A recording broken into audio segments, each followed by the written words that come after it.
Olá, sejam muito bem-vindas ao nosso podcast Bolsa de Mulher.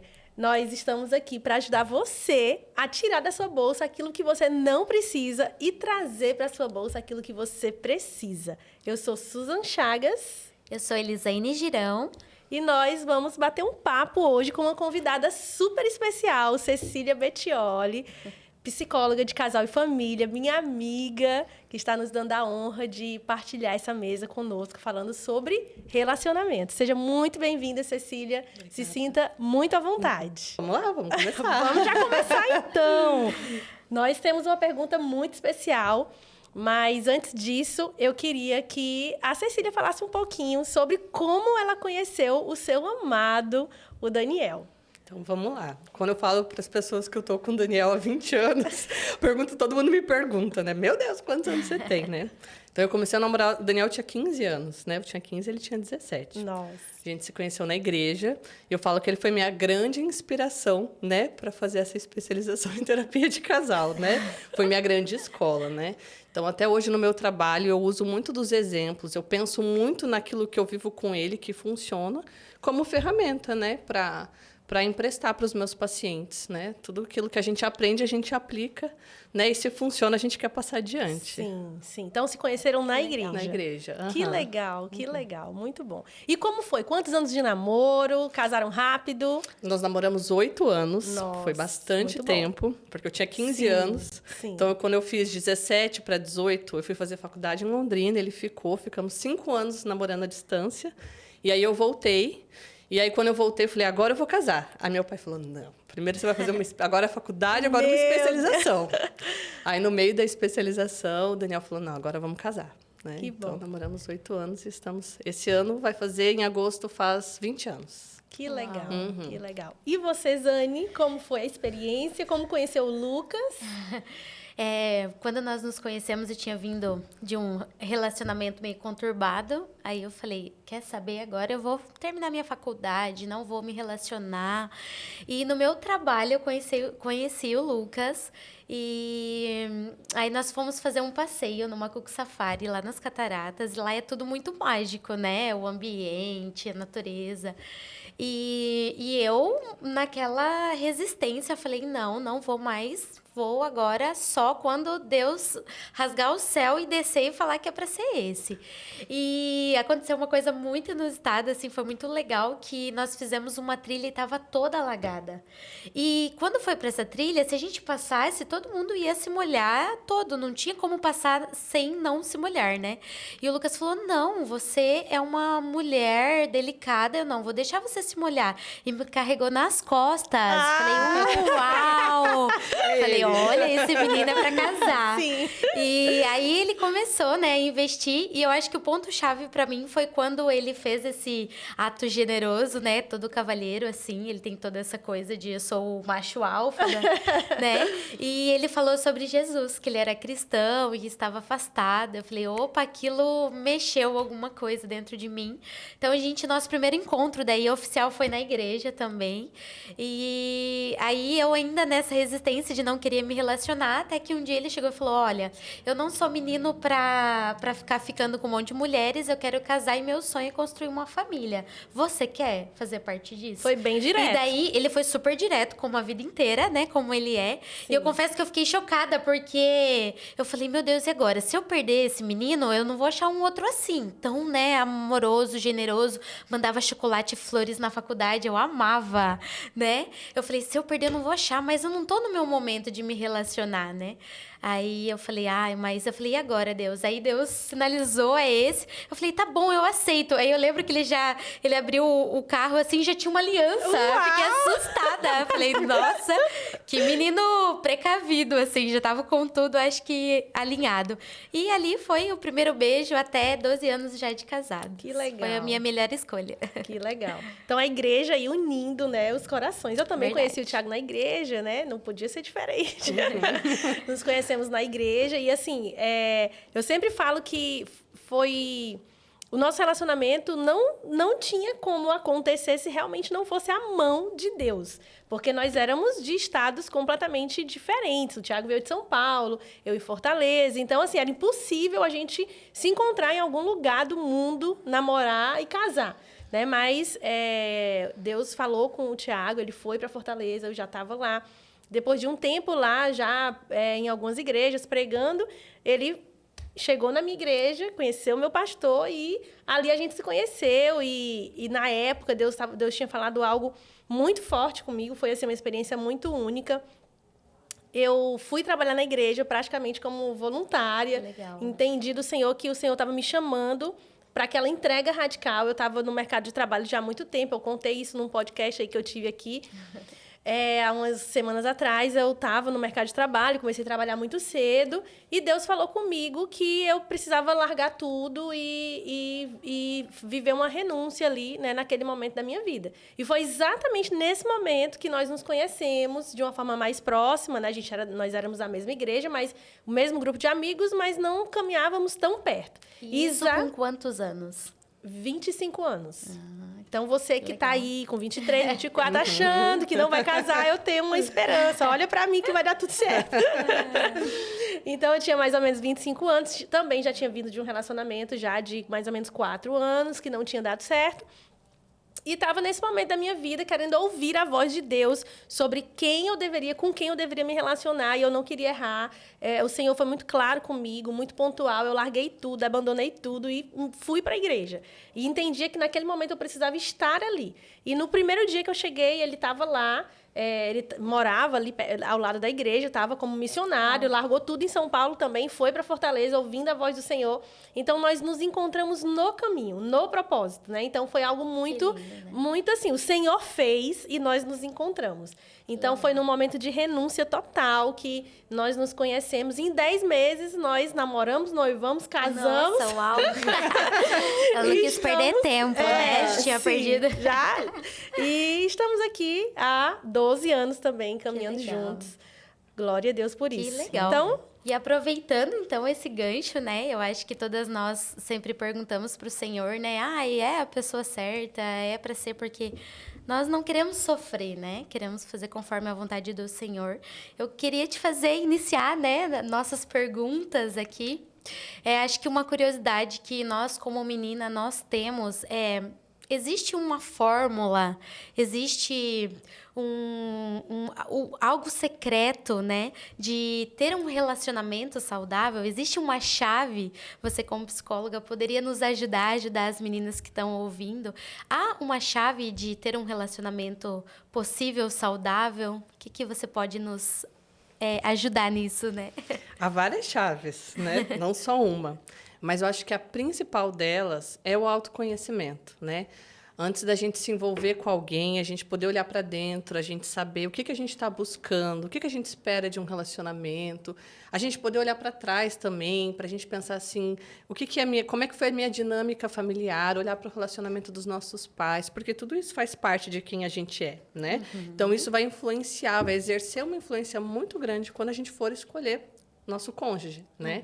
Então, eu acho que a principal chave, talvez a primeira chave, antes da gente se envolver com alguém, é a gente se perguntar o que é que eu estou buscando, o que é que eu desejo de um relacionamento, né? Quais eram os padrões familiares que tinham na minha família, o que é que eu quero quebrar, o que é que eu quero levar adiante como um legado, né? Que valores são importantes para mim, o que eu não negocio, o que se eu me apaixonar, mas eu conhecer alguém, aquela pessoa tiver aquilo que eu não negocio, né? Eu vou saber identificar, né? Eu vou conseguir dizer não, né? Porque assim, isso vai refletir, né? No casamento ou no namoro, né? Sim. Porque valores são coisas que a gente tem muita dificuldade de negociar. Na hora do apaixonamento, né? A gente ainda consegue viver um tempo, mas no dia a dia, numa rotina, passa a ser um motivo de conflito. Sim, e a gente percebe que acontece muito nos relacionamentos. Acredito que na prática da terapia, assim como na prática pastoral, a gente vê as pessoas abrindo mão realmente dos seus valores, daquilo que é muito fundamental, pela necessidade de ter alguém, né? Então, acaba abrindo mão de valores que são fundamentais e lá na frente olha para trás e diz, nossa, né? Por que eu fiz isso? Por que você acha, Cecília, que as pessoas acabam escolhendo esse caminho, fazendo esse caminho de não olhar para aquilo que foi um valor, ou é um valor, e acabam se permitindo a esse tipo de relacionamento? Eu acho que, como você falou, assim, eu acho que as pessoas têm muito medo, né, da solidão, né? Então, eu vejo hoje em dia uma pressa, né, em se relacionar, em começar a namorar.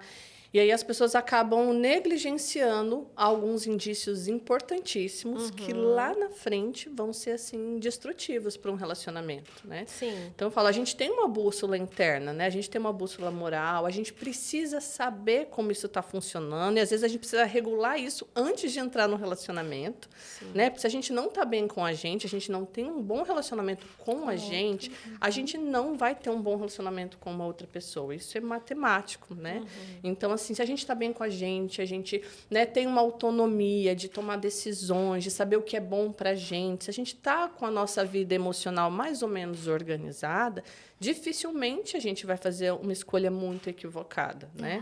Mas a gente vê as coisas como a gente é e não como elas são. E é por isso que é tão importante a gente poder regular a nossa bússola aí, né? Porque quem não sabe o que procura, não identifica quando encontra. Sim. Então, a gente precisa ser muito intencional no que eu estou procurando e de onde eu estou vindo, né? E a gente precisa cruzar essas duas informações, né? E aquela... Sempre falam, né? Que a gente precisa olhar para o pai, né? Para a família, para a gente conseguir fazer uma escolha mais acertada, porque ali a gente vai ter um espelho, né, do futuro. Isso é real? Faz sentido? Faz muito sentido, né? Eu ouço todo dia uma frase do meu pai: a fruta não cai longe do pé, né?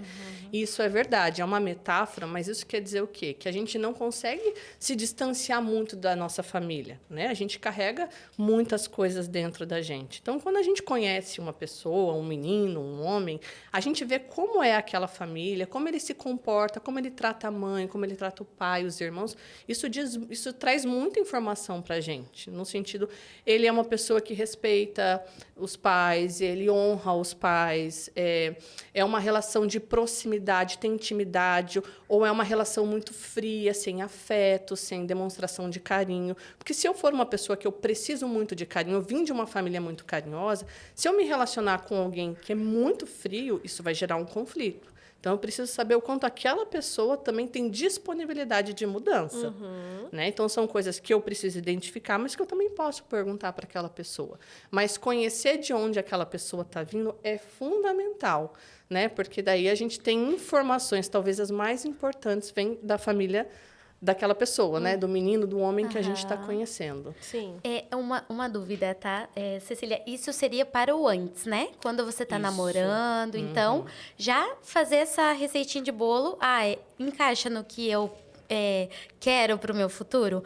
Mas e quem já fez essa escolha? Por exemplo, fiz uma escolha quando eu ainda não era cristã, não tinha esses valores, não entendia. Mas eu casei para sempre, porque são os princípios. O que fazer agora? Que nós já identificamos que há essas diferenças. Tem como? Ainda é possível fazer alguma coisa? Eu acho que sempre é possível, né? E aí a segunda chave importantíssima para trabalhar um relacionamento, um casamento, é a comunicação, né? Então, eu vejo que hoje a rotina, a correria das nossas vidas acaba fazendo a gente pensar que a gente se comunica bem, né? Mas quando a gente, às vezes, vai para uma terapia de casal, a gente percebe que não é bem assim.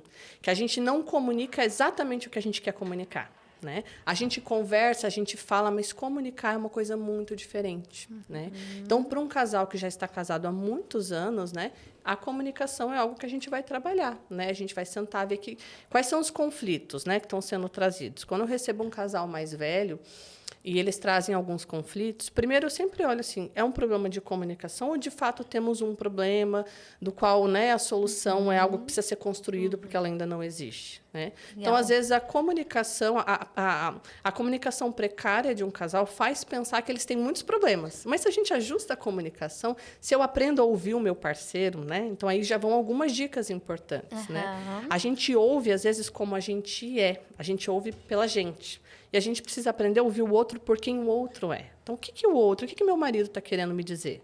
Né? Eu entendi isso, foi isso que ele quis dizer, então eu preciso perguntar, sair um pouco dos equívocos, né? A gente fica, eu acho que ele quis dizer isso, não, o que você quis dizer? Eu entendi isso, eu senti isso, eu penso dessa forma. Então, a gente precisa ir clareando a comunicação, né? Tirando aí da zona do mistério, da suposição, da fantasia, e trazer isso, pôr as cartas na mesa, né? Isso facilita muito a comunicação, a nossa troca. E aí eu acho que os problemas que vão chegando, se a comunicação está funcionando bem, esses problemas vão ser resolvidos com mais facilidade. Isso é muito legal que eu e o Lucas, eu e meu marido, nós somos muito diferentes em personalidades mesmo. Então, por um tempo, a gente sempre teve uma comunicação muito boa, nós sempre conversamos muito. E eu acho que uma das chaves que virou o nosso casamento foi quando nós sentamos e falamos sobre padrões. Eu tinha um padrão de homem perfeito e ele tinha um de esposa, porque dentro do seu perfil a gente acaba criando isso, né? Sim. Dentro da sua história, vendo seu pai, o seu irmão, então a gente gera esses padrões. E eu acho que a comunicação foi o ponto-chave pra gente, porque quando a gente sentou e falou, olha, eu nunca vou ser isso. Eu nunca vou ser isso que você espera, mas eu posso ser isso e isso. Então, quando nós entendemos que nós éramos diferentes, quando houve a comunicação, eu acho que houve a cumplicidade ali de a gente querer fazer os dois juntos melhor. Foi muito legal. Resolveu muitos problemas. Então, eu acho que o ponto-chave foi a comunicação, que a gente entendeu os padrões diferentes, as personalidades, né? Porque daí nós já éramos casados, então a gente precisava identificar aonde nós estávamos errando. Então, ele comunicava de um jeito, eu entendi de outro. Então, a gente sentou e falou, gente, é sobre isso, e resolveu demais. Então, e é foi isso muito que você legal. está falando, eu acho que ele se organiza dessa forma. Então, assim, eu preciso saber o que eu desejo do meu marido e o que, de fato, ele pode me dar. Então, assim, primeira coisa, eu vou alinhar as expectativas. Senão, eu vou viver frustrada. E eu preciso dizer para o outro o que eu quero e o que eu espero. Para o meu marido poder dizer, ó, isso aqui eu não consigo, mas isso aqui eu consigo. Então, eu acho que é um primeiro ponto importantíssimo para a gente organizar a forma de se comunicar com o outro. Sim. Então, a segunda coisa, como eu já falei, a gente parar para ouvir qual a intenção do meu marido em falar isso. Né? Porque, às vezes, a gente ouve algo, aquilo dói na gente, e a gente não presta, a gente ignora a razão do porquê ele falou aquilo. Então, não, por que você está me falando isso? A gente precisa se interessar, né, por isso. Porque, às vezes, a gente se toma pela crítica, pela mágoa, e esquece a coisa principal. Por que ele está me dizendo isso? Ele quer me falar, tem um recado nessa mensagem. Outra coisa é isso, a gente pensar assim, é minha responsabilidade apresentar meu manual de instrução para o meu marido. Então, eu preciso dizer para o meu marido, eu funciono assim. Então, eu falo para o Daniel, eu sou assim quando eu estou triste, Daniel, não faça isso. Daniel, faça isso aqui, eu me sinto acolhida dessa forma. Quando eu estou nervosa, eu gosto de ficar sozinha. Então, eu vou apresentando para ele como eu funciono. E, da mesma forma, ele também precisa fazer para que a gente seja mais assertivo. Sim. Porque a gente tem mania de assim, se eu me sinto amado cozinhando, eu vou fazer aquilo para o outro. Mas, às vezes, o meu marido não se sente amado. Não é a linguagem de amor dele, não. né? Então, eu preciso identificar. Eu me sinto amada de um jeito, ele de outro. Então, eu vou amar do jeito que eu me sinto amada? Não. O objetivo é que ele se sinta amado. Legal. Então, eu preciso ser muito intencional nisso também. Então, uma outra ferramenta de comunicação. E outra coisa que eu acho que talvez seja a parte essencial de uma ferramenta para a gente se comunicar e ter um relacionamento saudável é o perdão, né?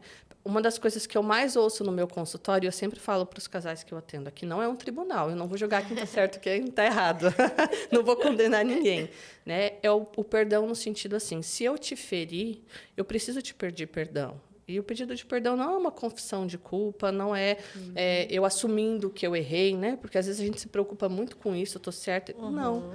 É uma forma da gente dizer para o nosso parceiro, eu te magoei, eu te feri, eu quero reparar isso.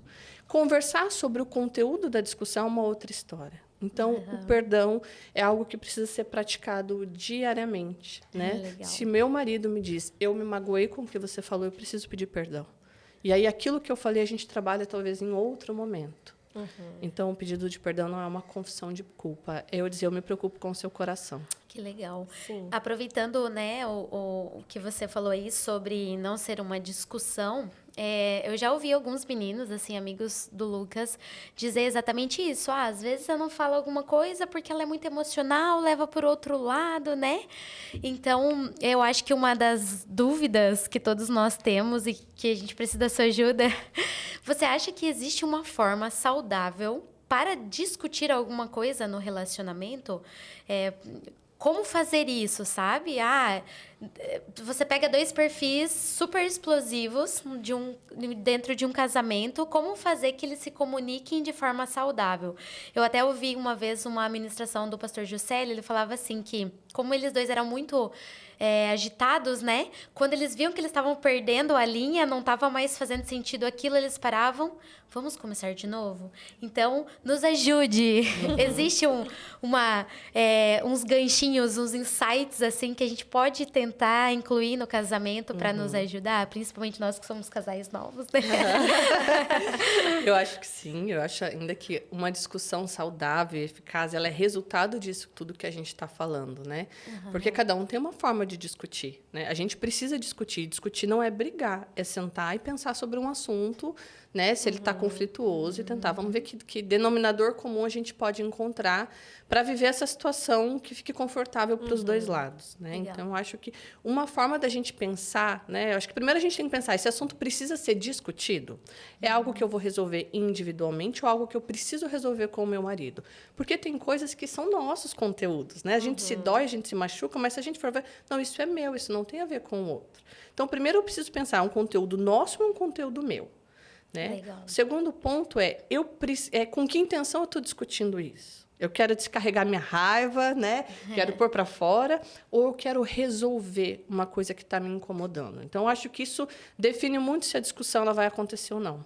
Né? Então, eu acho que ela é bem fundamental, esse questionamento. É algo também que é, principalmente para nós, né, que somos cristãs, que precisa ser muito considerado na hora de uma discussão, até que deixa eu explicar, deixa eu dar o contexto, né?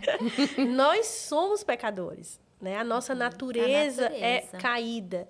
Então, é muito comum, é muito fácil que na hora da discussão, dependendo do perfil, da personalidade, você faça um caminho ali de vingança, de ira, né? De usar as palavras para ofender, de usar as palavras para magoar, para se defender, e nessa defesa você acabar encontrando um mecanismo de ferir o outro. Né? Então, eu acredito que aquilo que a gente começou falando, esse autoconhecimento, né? Ele precisa ser feito a partir de uma construção bíblica. Né? E se perceber, se olhar com essa consciência de que, como homem caído, como uma mulher caída, nós vamos fazer um caminho pecaminoso naturalmente. Então, a probabilidade dessa discussão ela ir para um lugar muito ruim é muito grande, porque nós vamos fazer esse caminho, essa vai ser a nossa tendência natural. Então, eu acredito que o recurso, né, esses recursos, tudo que nós estamos falando relacionado à comunicação, associado a essa consciência de que esse nunca vai ser um caminho natural, nunca vai ser um caminho que eu vou olhar e dizer assim, nossa, hoje eu estou com muita vontade de ter uma discussão saudável. Não! É difícil.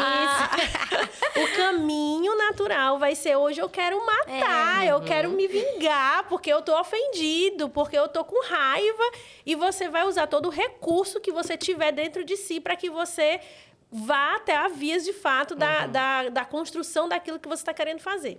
Né? Então, eu acredito que essa é uma pedra muito importante que a gente precisa colocar na nossa conversa, né? De que tem um livro que a gente sempre indica para as pessoas que vão casar, e é um material que nós estamos usando na construção do material para noivos, que o tema do livro é Quando Pecadores Dizem Sim.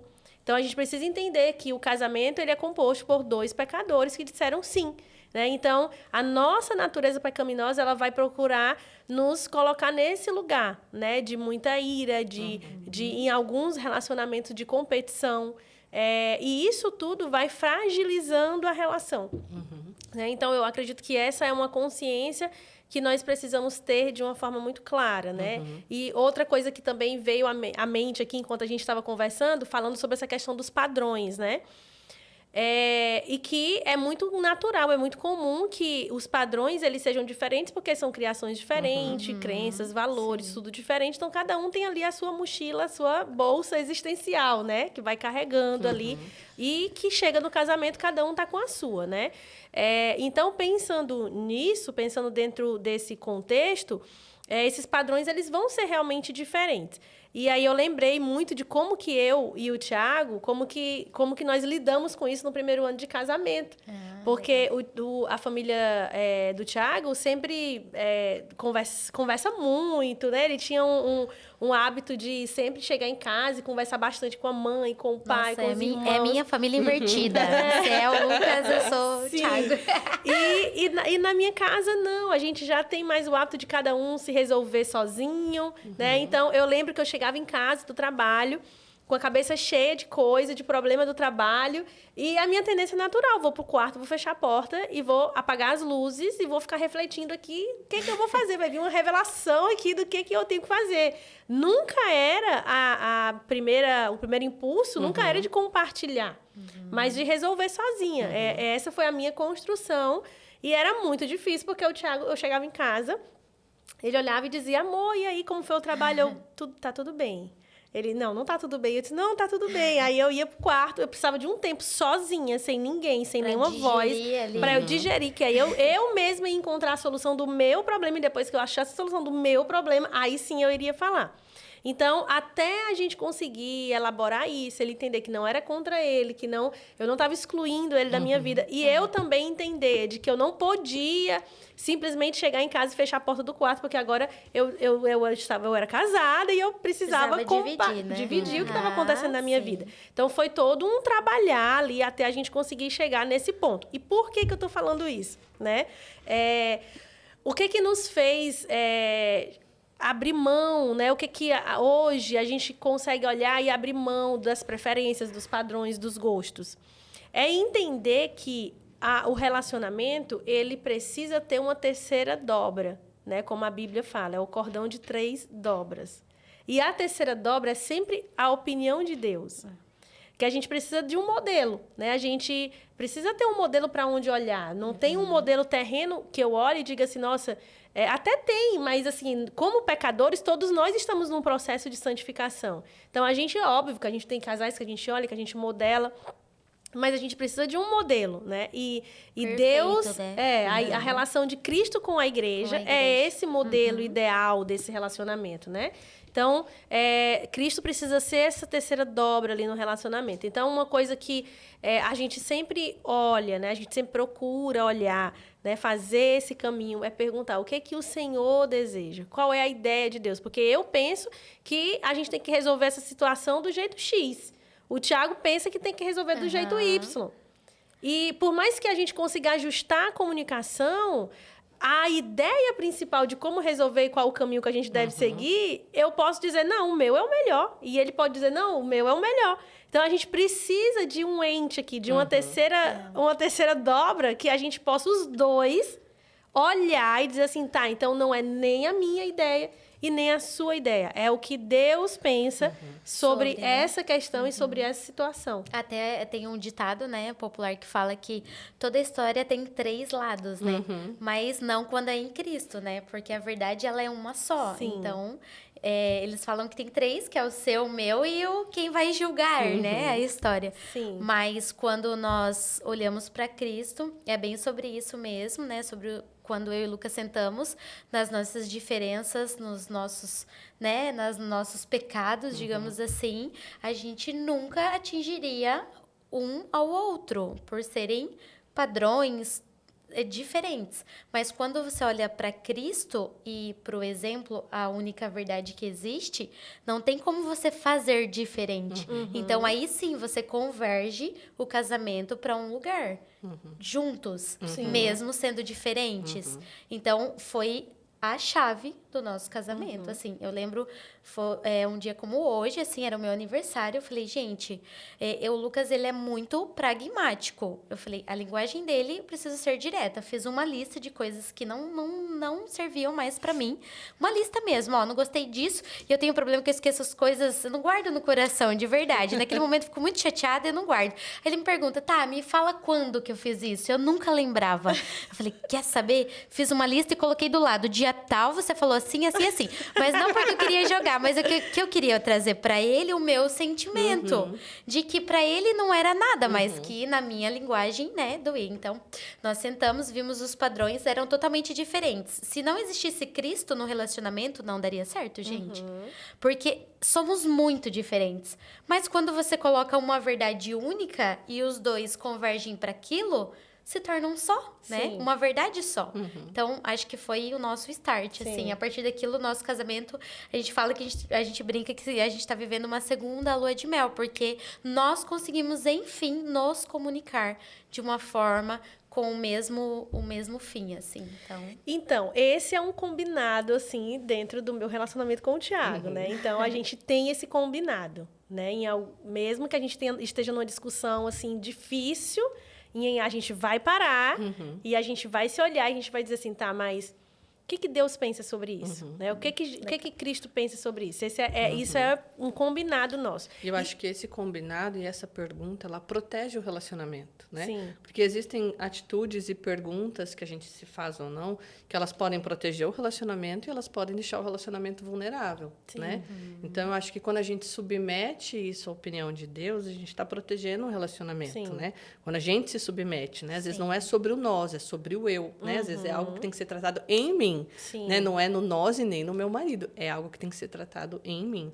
Né? Então, eu acho que poder também fazer esse reconhecimento, né? Que demanda muita humildade, né? Colocar o orgulho no bolso.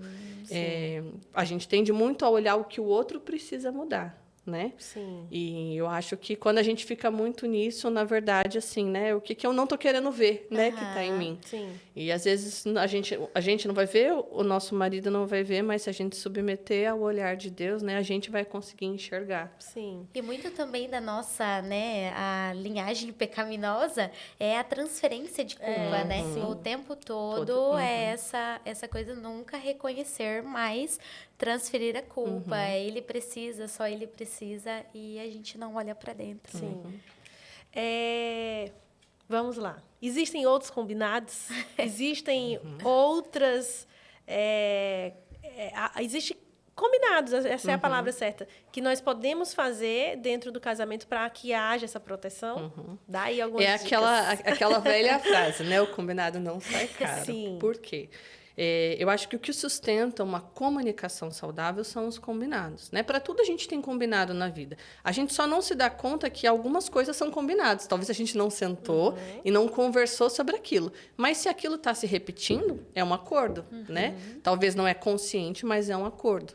Então, quando o casal começa a entrar muito em conflito, a gente tem que ver, mas qual é o combinado em relação a uma briga, a uma discussão, ao dinheiro, a isso? Legal. Quais são os combinados entre vocês? Quando um está triste, né? Quando um erra, o que é feito? E aí que o casal começa a pensar, não tem combinado. E a gente começa a estruturar. Então, assim, combinados importantes.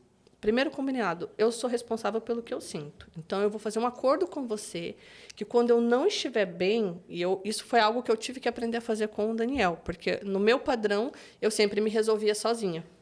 Né? Então, eu tive que fazer um combinado com ele. Então, hoje, eu sou fiel a isso. Daniel, hoje eu não estou bem, eu não sei como sair disso, eu estou angustiada. Então, eu fiz um combinado, porque assim eu dou uma chave de acesso para ele. E eu disse para ele, ó, quando eu estiver assim, faça isso, isso e aquilo, porque você vai me ajudar. Então, a gente tem que ir fazendo combinados.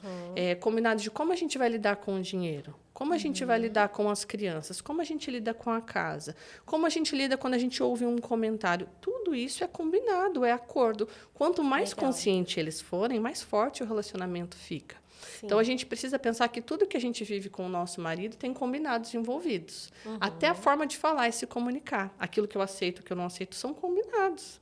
O que a gente precisa hoje é parar e pensar sobre eles. Né? Legal. Então, eu acho que combinados importantes é, primeiro, cada um assumir a responsabilidade pelo que sente, apresentar o seu manual de instrução, né? Pedir ajuda. Né? A gente precisa aprender a pedir ajuda. Sim. E eu acho que os acordos importantes envolvem uma boa comunicação, envolvem eu ser responsável pelo que eu sinto. O combinado importante, quando eu te magoar, eu vou te pedir perdão, independente do que eu acho, do que eu julgo que está certo ou errado. Então, tudo que a gente vive com outra pessoa tem um combinado envolvido. Tá, e vamos lá. Qual o momento certo de pensar sobre o que combinar? Porque, assim, na hora da discussão, você está ali no calor das emoções, né? Então, você está discutindo, você está se defendendo ou acusando, enfim, ali, né? Tá cena de guerra. Qual é o momento? Eu preciso... Qual é o caminho que deve ser feito? Porque aí você vai precisar parar e refletir que aquilo que aconteceu, aquela discussão, a forma como aconteceu, o porquê que aconteceu. Então, qual é o caminho aí? Tá. Primeiro, a gente precisa pensar assim, por que a cena de guerra aconteceu? O que a gente não fez que aconteceu uma cena de guerra? Né? O que a gente podia ter feito? É claro, eu falando aqui parece fácil, mas não é fácil. No começo é muito intencional, muito mecânico. Eu acho que a gente precisa agir com muita generosidade em relação ao coração da outra pessoa para segurar tudo que a gente queria pôr para fora, para proteger o relacionamento. Então, eu preciso pensar muito assim, essa discussão ela está acontecendo pelo quê? São esses caminhos. A gente faz um caminho de volta, primeiro, para depois pensar no daqui para frente. Essa discussão ela aconteceu por quê? Ela está acontecendo para quê? Qual é a minha responsabilidade nessa discussão? Qual é a sua responsabilidade? Porque não há culpados numa discussão, há responsáveis. E assim, a gente está discutindo o quê? E aí, cada um vai ceder um pouco, e cada um precisa flexibilizar um pouco, e toda discussão ela precisa ter um desfecho. Então, iniciar uma discussão e deixar em aberto, fora de cogitação. Né? Isso vai deixando muitas abas abertas. Então, a gente está discutindo aqui, a situação está ficando muito ruim, a gente está começando a se machucar, a gente precisa parar e a gente vai deixar para o dia seguinte, porque uma discussão no casamento ela é algo muito importante. Então, ela não pode ser feita em meio à raiva, né, em meio à mágoa. A gente precisa respirar fundo, às vezes se organizar para chegar e ser muito claro. Eu preciso ser muito claro. Não adianta se eu chegar atacando o Daniel e falando um monte de coisa, ele vai me acolher, ele vai ouvir e falar, eu te entendi, meu amor. Não. O que eu preciso pensar? Bom, o Daniel, ele ouve quando eu falo desse jeito, então eu vou respirar fundo, eu posso até falar, amor, eu tô chateada com você, mas eu não consigo falar agora, mas amanhã eu vou querer conversar. Ok, e aí eu vou sentar com ele, e aí eu vou expor tudo de uma forma que ele entenda, porque qual é o objetivo da discussão? É ser compreendido, não é? Só que quando a gente está com muita raiva, a gente esquece isso. E aí isso é um problema, porque daí a gente machuca o outro. Então, eu acho que a gente precisa ser intencional e não deixar o caos, não deixar chegar no caos, porque depois é muito difícil o caminho de volta. Então, é sobre pensar. Para que eu estou discutindo, por que chegou nesse ponto, o que a gente pode fazer, essa discussão tem que ser feita agora. Então, veja, isso é um processo.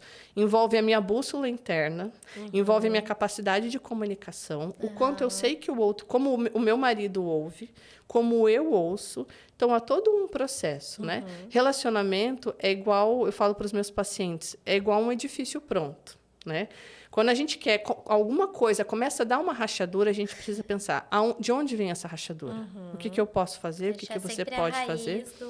Sim, para a gente poder ser muito assertivo no tratamento e na cura. Sim, eu lembro assim que eu acho que a maioria dos casais, né, precisam fazer esse ajuste na comunicação. Até porque, como a gente falou, são crenças diferentes, são valores diferentes, estruturas familiares diferentes. No nosso caso, que nós éramos de estados diferentes, e isso tem um agravante, né? Então, era muito complicado, né? Normalmente, a mulher nordestina ela é mais direta, ela vai, ela fala, né? A mulher do sul, não, normalmente ela é mais tranquila. Então, assim, a gente teve uma série de ajustes para fazer. E semana retrasada aconteceu uma situação. Nós precisávamos tratar sobre uma situação, conversar sobre uma situação que tinha um potencial muito grande de se tornar uma discussão. Porque era um assunto, uma situação que envolvia... Era um pouco mais complexa. Então, naquele contexto, nós precisávamos conversar, ajustar aquilo, como que nós iríamos fazer. E nós estávamos muito cansados, né? No final do dia, muito cansados. E aí, a gente olhou um para o outro e disse assim, amor... A gente está cansado. Se a gente for conversar sobre isso hoje, não vai dar bom. Então, amanhã, a gente senta e a gente conversa e a gente vai achar uma alternativa aqui de como resolver, né, essa situação. Que fique bom para você e fique bom para mim. Então, quando a gente conseguiu ter aquela conversa clara e aberta, eu olhei e disse assim, nossa, né? Tipo, Foi mais fácil que eu imaginei. uma né? estrelinha, né?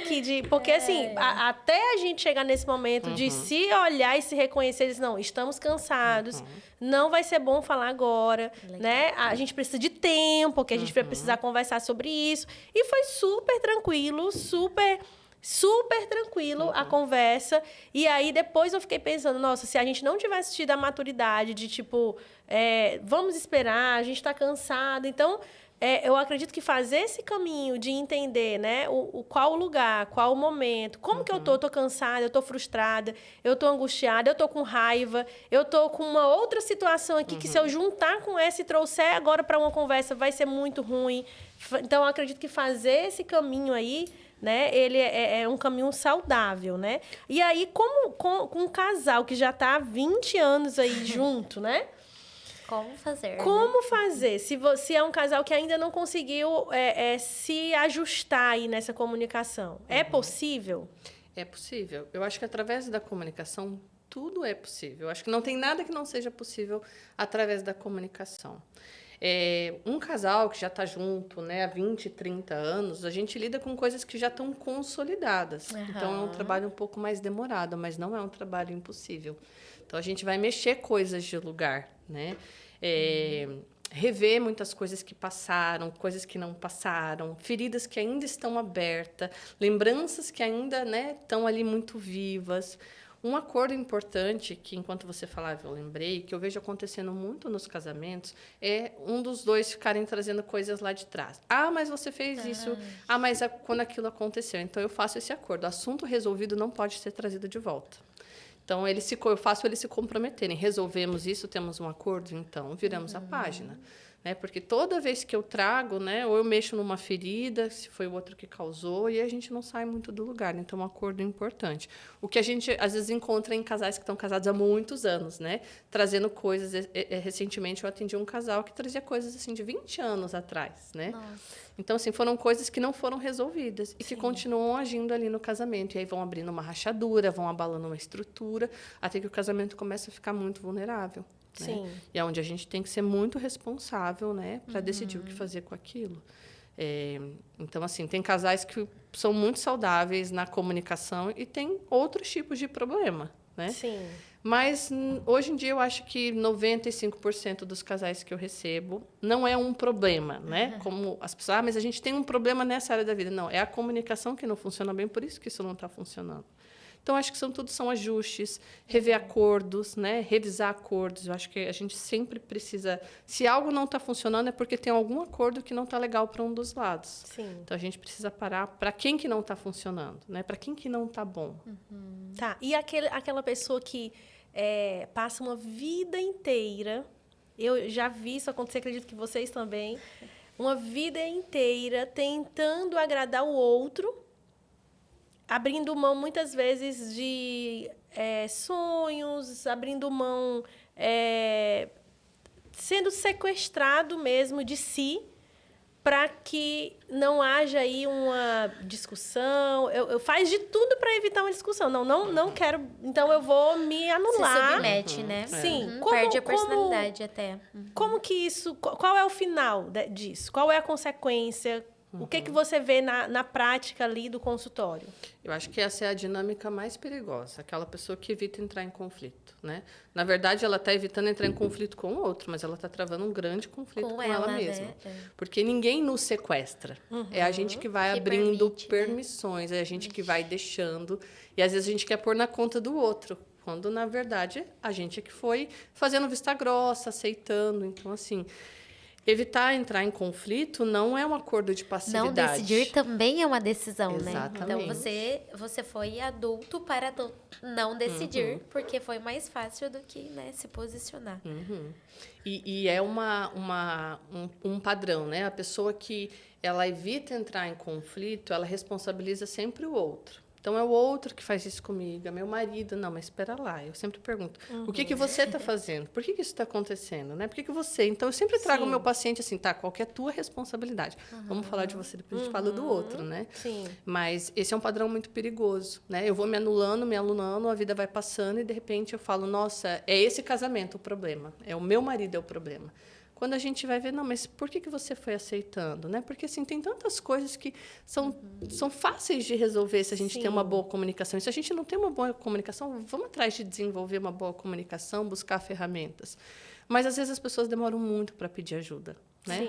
Às vezes, eu recebo um casal que está ali 20 anos, né? O problema, assim, destruiu muita coisa. Que se talvez eles tivessem vindo, né? Quando o problema começou, não seria um problema. Né?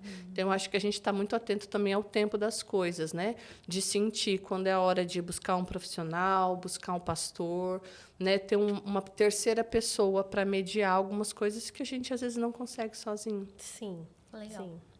Então, estamos chegando ao final do nosso podcast. E eu queria que a Cecília hoje, agora aqui, nos desse duas dicas práticas de algo que nós precisamos tirar da nossa bolsa para que ela se torne mais leve e de algo que nós precisamos ter na nossa bolsa, na nossa jornada dentro desse assunto, dentro do tema relacionamento. Eu acho que o que mais pesa na nossa bolsa e que às vezes a gente quer dividir com o outro é o orgulho, né? O orgulho, ele atrapalha a gente ouvir, ele atrapalha a gente entender, ele atrapalha a gente resolver. Enfim, ele não... Bloqueia. Ele bloqueia tudo, né? Então, quanto mais tempo ele fica na bolsa, mais pesada a bolsa fica, né? Então, eu acho que o orgulho é algo que a gente precisa tirar, né? Como a gente tira, né? Primeiro, a gente escolhe tirar, né? E aí a gente vai vendo que atitudes estão que o orgulho está exercendo uma força. Então, a gente precisa identificar isso. E o que a gente precisa pôr é a generosidade, né? Eu quero te ouvir, eu quero te agradar, eu quero te acolher, eu quero te pedir perdão. É a gente se colocar num lugar de quem também precisa da generosidade do outro, né? É a gente saber que a gente vai receber na medida que a gente der, às vezes, que é uma construção, né? Então, a gente pode pôr o tijolinho do orgulho ou a gente pode tirar, né? E dar espaço para a generosidade. Muito bom, muito bom. E a gente quer agradecer por esse tempo, por esse bate-papo tão incrível, que trouxe tantas chaves, né? Que vai ser, assim, fundamental para a nossa caminhada, para a nossa jornada, para as mulheres que estão nos ouvindo. Verdade. Né? Foi um tempo que alegria, incrível. Né? Sim, sim. Quero convidar vocês a seguir as nossas redes sociais, Mulheres Doxa, e a conta do YouTube da Igreja Doxa Global Church. Então, vai lá. Segue as nossas redes sociais, você vai ficar informado de tudo que está acontecendo e vai poder fazer parte dessa jornada junto conosco, olhando aí para dentro da bolsa, vendo o que pesa. A gente né? sempre carrega um monte de coisa que não deve, né? Então, vamos ajudar vocês a tirar algumas coisinhas desnecessárias, colocar algumas coisas em evidência ali num bolso mais importante na bolsa, né? Sim, Vai ser ajustar, uma jornada linda. Estejam conosco, né? Sim. Então é isso, meninas. Um beijo no coração de vocês. Fiquem com Deus. E até a próxima, se Deus quiser. Até mais. Até mais. Beijo.